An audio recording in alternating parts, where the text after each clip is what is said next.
Rajadiraj Nandana Mudabuga. Or decisions are not absolutely.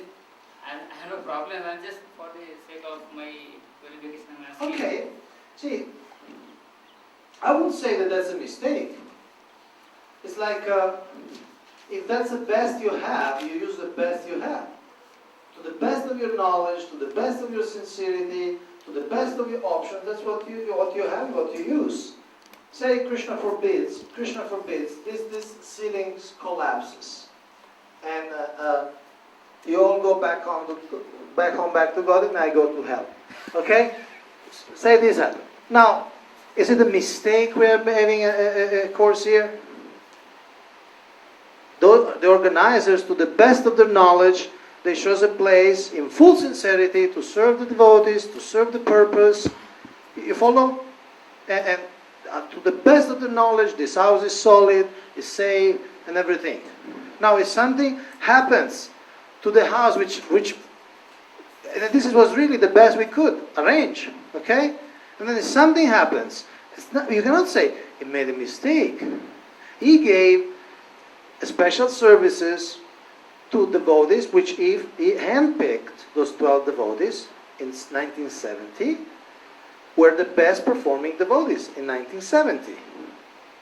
Now, if they stop being the best performing devotees, or the best leaders, that's not a mistake. You follow? If not all of you become ISKCON leaders in the future, am I making a mistake because I'm talking to you? I'm doing the best I can in the best circumstance I'm given. You follow? So that I find hard to accept this premise that because in the future people make a wrong decision or stop performing at the level in which they were performing, therefore choosing them is a mistake. It's not logical. Srila Prabhupada and these people. You know, some of those members of GBC, some of them were in the movement in 6 months. 6 months. They wouldn't even be allowed to be in this course. Right? Because this course is what? 5 years? Minimum 5 years. Okay? So, you just make a comparison. The GBCs selected by Prabhupada wouldn't be allowed to sit in this course of ISKCON Leads by current standards. So he did the best he could with the best people he had. And some of them continued their loyalty, continued their chastity of intention, chastity of obedience. And some, they faced problems, they faced different challenges. What I think we should learn, at least one thing we should learn, is that Prabhupada wanted this principle of having a GBC so strongly that even if he only had young devotees, I mean, the senior most devotee would have 3-4 years in the group. He wanted this principle, establish this principle of having a GBC as head of the society. He wanted this principle so strongly that he did it as soon as possible. That to me is the principle. Then people, some of them fulfilled his expectations, some of them did not.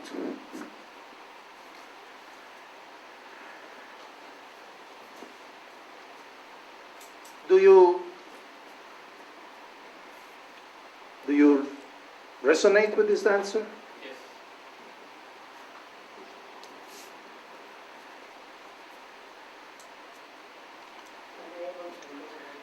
Yes.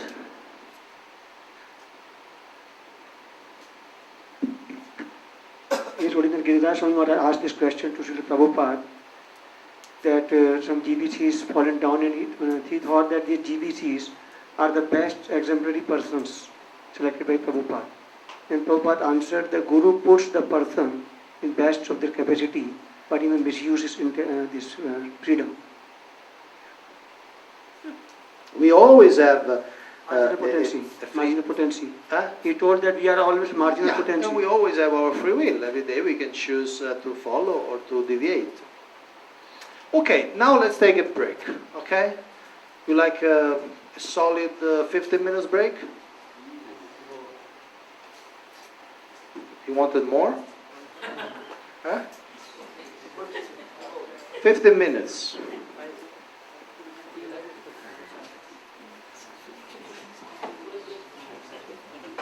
Back. So now we shift the mood, okay? We were discussing very encompassing topics of culture. It goes really deep in our psyche and how that manifests, how that relates to Srila Prabhupada's instructions and the instruction of Shastra and how it affects our practical realities and activities. Okay, now we shift to something quite practical, okay? So practical and tangible that we could say now we stay a little bit in the realm of artifacts, okay? Congregational development artifacts. So much so that this section is called tools. And what can be more tangible and practical?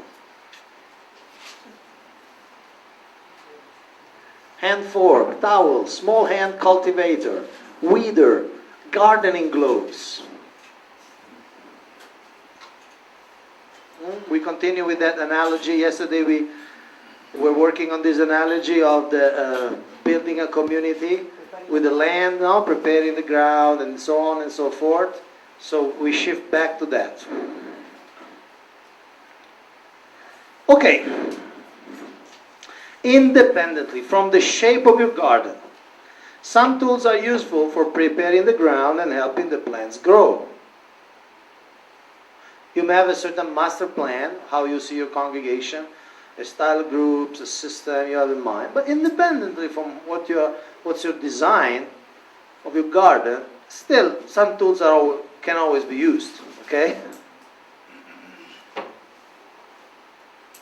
Similarly, independently from the overall master plan for your community, some methods are useful for building relations with new people, inspiring a sense of belonging, encouraging commitment, and supervising spiritual practice. We'll analyze 5 tools. We'll explore 5 tools. Okay. Some of you are already using them. Maybe some of the temples represented here, they already use all 5. So I'll ask you. So no. Obviously, this course is designed for a wide audience. In some places, they may not use even 1. In some places, 1 or 2. In some places, 3. So, bear with me if you're already using all of this and using them successfully. Okay?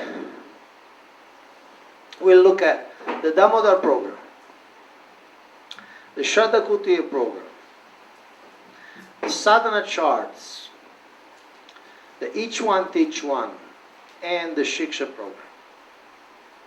So that's what we'll do at least up to lunch. Okay? The Damodar program. How many of you are doing the Damodar program during Kartik, engaging people in offering the lamp to Lord Damodar? How many of you are doing it? Okay, so we have what? 2, 3, 4 temples represented? Okay. So just an overview. And what is this? What is it? Engaging people to offer lamps to Lord Damodar during Kartik. Okay, this is the basic activity, the basic definition. What is the target public? Mostly Indian and India background audiences, but other ethnic groups have participated. Here there is a Chinese lady in Malaysia who is offering her reverential respects to Lord Damodar. Where to do it? In private homes, at public stands, booths, during harinams, in schools, business places, non-ISKCON temples, colleges, college hostels, orphanages, folks homes, shopping malls, etc. Basically, everywhere. Okay. See, they have in Malaysia, they have this special, this is a little Yashoda Damodar in gold, like a little diorama that the devotees produce there. Okay, Damodar program in a school in Malaysia. See that they make a little altar, Damodar, Prabhupada, Srila Prabhupada, the children are there, then they come, offer the lamp, some explanation, some lecturing, they offer, and then, see, before they were all serious, and then they're all smiling for some reason. Also the teachers go. Why do it? To build friendships. It's a foot in the door approach, a low commitment from the public but a pleasant experience, rich in spiritual content. So, are you familiar with the expression foot in the door? Some entry point. Huh? Some entry point. Yeah, even before entry points, like generally when the salesman try to sell something at the door, so that the lady doesn't close the door, they put the foot in the door. So it's like really like starting a dialogue with these people in a non-threatening way. You know, you say, look, it's Kartik, anything done has a very, very big value, and Krishna, you know, Ladu Gopal, Bala Gopal, Damodar is a very non-threatening form. And then, no, it may inspire the motherly feelings, whatever, you know, it's a good entry level, and we are not, especially in this Damodar program, you don't ask money, you just engage people, you give actually something, and give them the ghee lamp, the picture and so on. We'll see different materials. Srila Prabhupada said, even somebody does small amount of service and not even very willingly, still he is assured to get human body next birth and chance to execute some service further. So, you're giving them a human body. Now, pictures from Malaysia. At top left, it's a Chinese lady, you see. Very happy. Who is spearheading it? ISKCON Kuala Lumpur, Malaysia. At least they are the pioneer. They are doing since Kartik 2001. Next slide, the 2008 results from Malaysia. More than 120,000 people offer lamps to Lord Damodar. Okay, the national breakdown. You see, on the extreme, the column on the extreme left is KL. KL means Kuala Lumpur, is the capital of Malaysia. See, they did much more than other temples. Other places they did, but not so much. So, one thing which will come back later in this course is the importance of keeping track. See, you measure what you care about. There are many, in the business world, there are many saying, like you succeed where you measure. You heard about this thing? No, you succeed where you measure. What you measure. At what you succeed, at what you measure. In other words, if you measure, if you know exactly, means you really care about this activity. And like Vaishnava Prabhu often says, where attention goes, energy flows. So they kept track. They kept track for the whole years. You see, in 2001 they started with a number of program participants, means people who offered the lamp, with about 500 people. And remember one thing, these columns are not on scale. You see that from 100 goes to 1,000 to 10,000. It doesn't, what do you call? It's what's called technically? It's a logarithmic. Yes, that thing there. So 500 in 2001. Then they made more than 4 times. 2000, 2002. 5,000 next year, 8,000, 12,000, 18,000, 70,000. And then in 2008, 85,000. Almost a lakh of people in Malaysia, which is a small country, it's a Muslim country. It's maybe 10-15% are Hindus. 7%. So almost a lakh of people were engaged in giving the lamp. And this is 2009, I just downloaded a few days ago. Basically the whole country participated, and they had a total of 15,882 homes were blessed with the presence of Lord Shri Damodar. They actually entered in 15,000 homes. And 1 lakh, almost 30,000 people offered ghee lamps to His Lordship. So that's a massive spiritual advancement. That's a massive public relation exercise. That's a massive establishing of new relations. Huh? KL, they put it at the end. SJM, KL totals. Means Sri Jagannath Mandir KL. See this here?